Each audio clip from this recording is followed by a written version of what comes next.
सर्वांसाठी आज एक आनंदाची बातमी. तर आता पंचायत समिती योजना 2026 करिता सुरू करण्यात आलेली आहे. तर यामध्ये तुम्हाला 30 वस्तू मिळणार आहेत.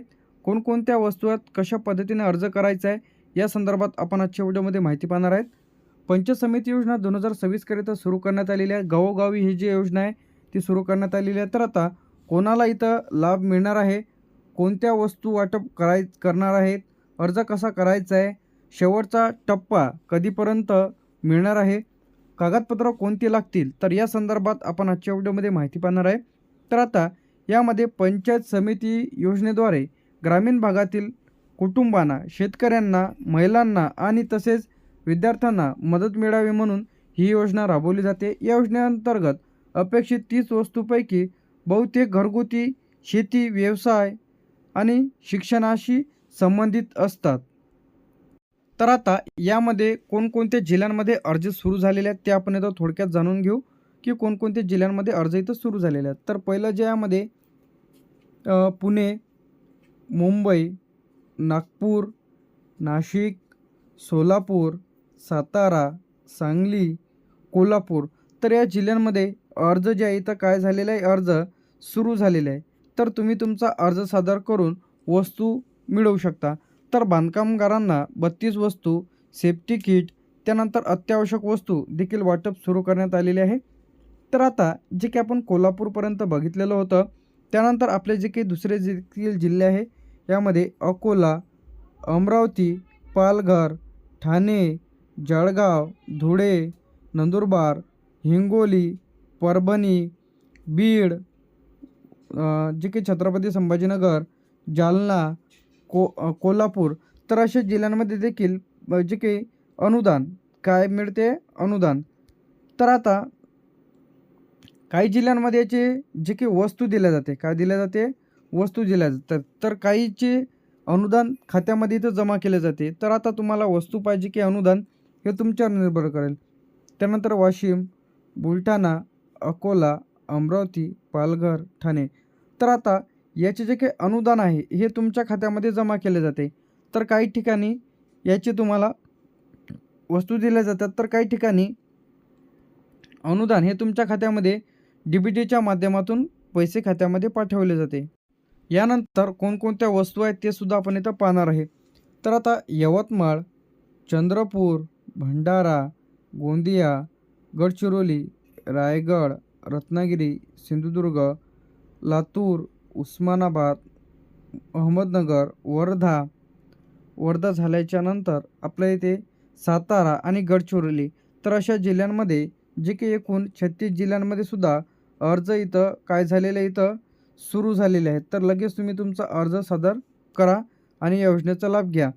तर आता यामध्ये कोणकोणत्या वस्तू मिळणार आहे तर ते आपण इथं जाणून घेणार आहोत. तर आता सर्वप्रथम यामध्ये मिक्सर ग्राइंडर तुम्हाला एक मिळणार आहे, तांदूळ धान्य दळण मशीन एक मिळणार आहे, प्रिंटर मिळणार आहे, पंखा, water fewer, smartphone, tab, cycle. तर आता यामधील काही जी योजना आहेत काय आहे, यामधील टॅबलेट असेल तर आता महात्मा ज्योतिबा फुले योजनेअंतर्गत विद्यार्थ्यांना टॅब आणि नेट वगैरे दिले जाते. त्यानंतर इथं सायकल जे आहे मुलींना जे की शाळेमध्ये दूरचा जर प्रवास असेल तर अशांना सायकल मोफत दिल्या जाते विद्यार्थ्यांना. प्रिंटर असेल तर दिव्यांगांना ही जी योजनेचा लाभ मिळते. तर आता वेगवेगळ्या नावाने वेगवेगळ्या जिल्ह्यांमध्ये हे जे योजना आहे तर सुरू करण्यात आलेले आहे.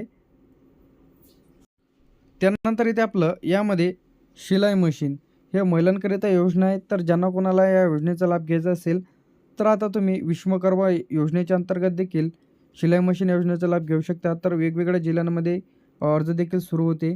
त्यानंतर स्प्रे पंप म्हणजे फवारणी पंप वगैरे दिले जाते शेतीसाठी. इलेक्ट्रिक स्कूटर काही घटकांमध्ये व काही जिल्ह्यांमध्ये योजना राबवली जाते. संगणक तुम्हाला मिळणार आहे, लॅपटॉप, त्यानंतर पेट्या तुम्हाला दिल्या जाते, LED light, battery, inverter battery, त्यानंतर पॉवर टिलर तुम्हाला दिले जाते शेतीच्या उपयोगासाठी. कुकिंग स्टोव दिला जातो, पाणी मोटर दिली जाते, मिनी फ्रीज दिला जातो. तर आता हे जे काही वस्तू आहेत ते तुम्हाला इथं काय मिळणार आहे तर काहीमध्ये तुम्हाला अनुदान काय मिळणार आहे, काही जे काही हे आहे वस्तूमध्ये तुम्हाला अनुदान दिले जाते, तर त्यामध्ये अनुदान जे आहे यामध्ये 30% कोणत्या कोणत्या वस्तूवर 60%, कोणत्या वस्तूवर 70 ते 90% अनुदान तुम्हाला दिलं जाते. त्यानंतर जे ते आपलं यामध्ये घरगुती इलेक्ट्रिक किट दिले जाते, शेतकरी पंप दिला जातो, शेतकऱ्यांसाठी सोलर लाईट दिला जाते, घड्याळ दिले जाते, आरो फिल्टर म्हणजे एक किट दिला जाते तुम्हाला, विद्यार्थ्यांना जे काही साहित्य दिले जाते, महिलांसाठी शिलाई किट दिले जाते, टूल किट दिले जाते, इस्त्री दिले जाते.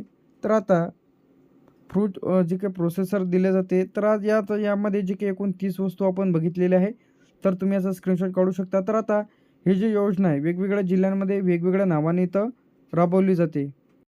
तर आता यामध्ये कोण पात्र आहेत? सर्वप्रथम यामध्ये ग्रामीण भागातील कुटुंबे, शेतकरी असेल, महिला बचत गट असेल, विद्यार्थी असेल, BPLमधील कुटुंबे, वय जे आहे 18 ते 60 वयोगटातील यामध्ये पात्र आहेत. ज्यांना कोणाला अर्ज करायचा असेल तर तुम्ही अर्ज करू शकता. अर्ज कसा करायचा? तर तुम्ही ऑनलाईन आणि ऑफलाईन दोन्ही पद्धतीने करू शकता.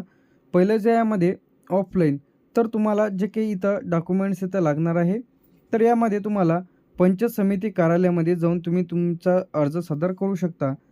तालुका पंचायत समिती, तर यामध्ये तुम्हाला तुमचा अर्ज घ्यायचा आहे. ज्या कोणा योजनेसाठी तुम्हाला अर्ज करायचा आहे, त्या योजनेचा फॉर्म घ्यायचा आहे. यामध्ये आधार कार्ड, रेशन कार्ड, रहिवासी दाखला, त्यानंतर caste certificate, 7/12/8, mobile number, photo इत्यादी डॉक्युमेंट्स तुम्हाला इथे लागणार आहे. आधार कार्ड कंपल्सरीच आहे, सर्वांनाच इथं आधार कार्ड लागणार आहे. रेशन कार्ड देखील जे काही तुम्ही पोलीस पाटील रहिवासी दाखला घेऊ शकता. कास्ट सर्टिफिकेट, जर तुम्ही कास्टमधून जर फॉर्म भरला तर तुम्हाला इथं प्राधान्य देण्यात येते, म्हणजे तुम्हाला जास्ती अनुदान देखील दिलं जाईल आणि प्राधान्य देखील इथं तुम्हाला मिळणार आहे. त्यानंतर जे ते आपलं ऑनलाईन अर्ज, तुम्ही जिल्हा पंचायत समिती वेबसाईटवरती तुम्ही तुमचा अर्ज सादर करू शकता, पंचायत समिती पोर्टलवर, किंवा तुम्ही ऑनलाईन देखील याचा जो काही फॉर्म आहे ते भरू शकता. तर आता कोणाला या योजनेचा लाभ मिळणार नाही? जास्त उत्पादन असलेले शेतकरी, त्याचप्रमाणे जे काही जास्त सर्वाधिक उत्पन्न आहे तर अशांना या योजनेचा लाभ मिळणार नाही. APL कार्डधारक असेल, सरकारी नोकरी करणारी व्यक्ती, त्यामध्ये गाव असेल, पंचायत, जिल्हा किंवा राज्य स्तरावर सेवा देत असेल तर अशांना, सरकारी शिक्षक, पोलीस, त्याचप्रमाणे सेमी गव्हर्नर कर्मचारी, तर अशांना या योजनेचा लाभ इथं मिळणार नाही. आधीच जर तुम्ही या योजनेचा लाभ घेतलेला असेल तर अशांनासुद्धा या योजनेचा लाभ मिळणार नाही. मागील एका घरातून एकाच कुटुंबाला, एकाच व्यक्तीला लाभ दिला जाईल. त्यानंतर खोटे दस्तावेज, म्हणजे तुम्ही जर डॉक्युमेंट जर चुकीचे दिलेले असेल तर त्यामध्ये आधार नसेल, रहिवासी नसेल, ग्रामपंचायत दाखला नसेल, चुकीचा फॉर्म भरलेला असेल तर अशांना या योजनेचा लाभ इथं मिळणार नाही. तर आपण ऑनलाईन आणि ऑफलाईन कशा पद्धतीने फॉर्म भरायचा ते सुद्धा आपण आपल्या चॅनलवरती व्हिडिओ अपलोड करणार आहोत. तोपर्यंत चॅनलला सबस्क्राईब करू.